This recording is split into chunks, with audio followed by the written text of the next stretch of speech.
Gareth Southgate, when clearly England are a better team than Germany, I agree with Shaka. I don't think this is a good Germany side. Why does he completely change the way he goes about playing? Why does he show them so much respect? Well, you can understand them showing respect. Okay. Right? It's Germany. You know, they do have some good players, but as a team, they're not as good as England. So you have a choice. You can either go and say, right, we're better than this side, let's put them under pressure right for the get-go, let's see what they're made of. They didn't do that. They did the complete opposite. And the fact that he changed his team to play the way they did goes overboard, in my opinion. Yes, show respect, but don't be silly. Steve, now, if we were... Again, you can say... We're you know in the what, absolute world of Southgate, hypotheticals, aren't we? Yeah, we are. Because if you play Foden, if you play Grealish, if you play Sancho from the start... Rashford, maybe? No? Does that just play into Germany's hands, or...? How about you go and win? Right. This is knockout football. If you want to sit and be pragmatic and be conservative, which is the word everybody's using about Southgate, which is 100% correct, yeah. Then guess what? When you come up against a team like a Sweden or any other teams that just sit, like a Finland, they got knocked out the last one by Iceland because of the same reasons. They sat and decided to keep it tight.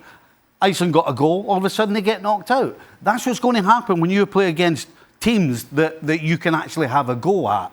Right. So you're opening yourself to getting beaten just by one header, one free kick, whatever it may be. Harry Kane has had a frustrating tournament up to now, had a frustrating match really, had that chance just before the break, but then obviously scores that second, and you would imagine, hopefully now, that he'll just have that confidence to keep going. Yeah, you see by his celebration how much it meant. I think he can breathe now. Yes. You know, and say, okay, all the curse maybe or the clumsiness is behind me, and now I'm gonna go forward, and I know that my confidence is gonna grow back, and I'm gonna be okay. I think in that matter where we talk, you know, I would have been Southgate. Knowing, you know, the weakness of the German defense, I wouldn't have played Kane.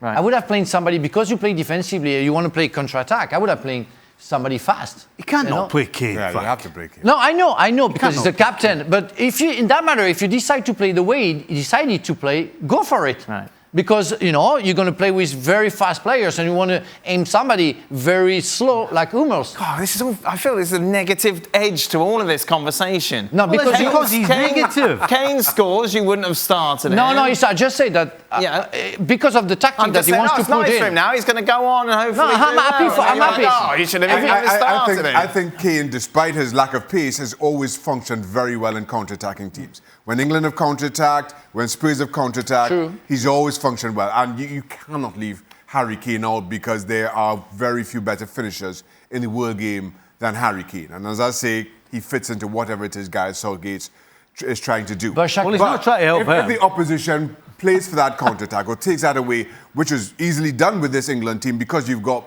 8 defensive players, as you mentioned, how do you get him in the game? And again, it's always difficult to criticize a manager and a team when they've won, but there was no link between midfield and that front 3, or in the end front 2, until Grealish came on for Saka. And then all of a sudden, you see Sterling dropping in. You see Kane getting more involved. You see Kane getting looks at goal, which he simply has not had a decent look at goal all tournament. It's a different football in that matter. At the time where Grealish comes in and Saka gets out, it's a different tactic. Right. It's more offensive. But is Rashford injured or what? No, Rashford's... He could have played. Yeah, you know, when you have somebody... I'm sorry, we saw Hummels so slow, and you play defensively and you want to play counter-attack.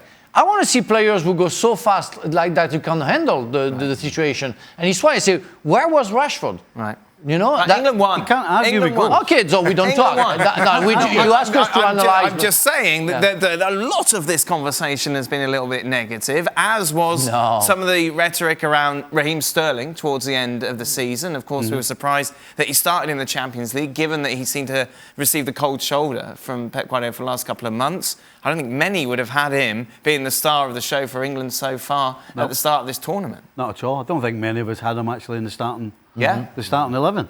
But the fact is, he was given his chance.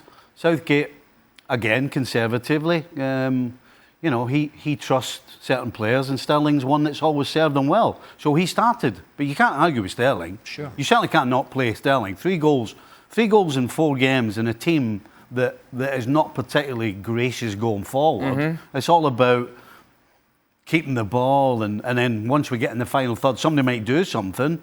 So you can't not play him, and that means that Rashford's doesn't come into the equation because he plays on that left-hand side. What is always interesting about Sterling, I think, is that he never hides. Yeah. He always wants the ball, and you just feel there's always going to be something that happens when he has the ball at the feet. It can be frustrating at times when he cut back inside in the second half there where he could have played out wide, but you always feel that something might happen. And for that, I really like Raheem Sterling and what he brings, what he represents. Because of who he is, because of his personality, when he doesn't play well, he is the first target for those looking for somebody to criticize, somebody to look to point the finger to.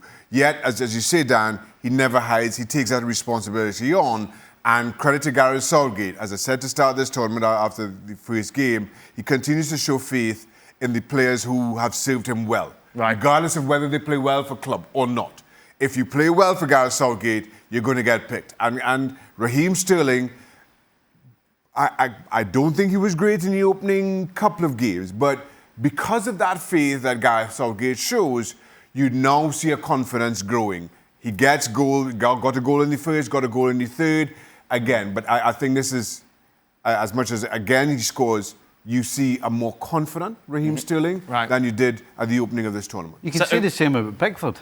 Goodness Yes, me, I wanted to go there. Nobody would pick. I wouldn't pick Pickford. Yeah. He's been awful with Everton all season. Yeah. But hasn't made a mistake for England, and again came up with a huge save. 4 clean sheets now. 4 clean sheets, has made saves, has done nothing wrong. Exact same thing as Sterling. You know, he served well for Southgate, and so he plays. It's why I always fight against people who say, well, that guy is not good at all, he shouldn't be in the national team. You know, you have to pay respect to the players because they worked hard to be there, and if they are there, it's because, it's a choice of a coach, but they deserve that. They're there for a reason. You don't reach that level being very bad. And Pickford showed before that he was very good, that he had a bad time, and he's showing again that he's an international goalkeeper. Yep. So you have to, sometimes slow down when you make criticism about any player. Thanks so much for watching ESPN on YouTube. And for more sports highlights and analysis, be sure to download the ESPN app. And for premium content and live streaming, subscribe to ESPN Plus.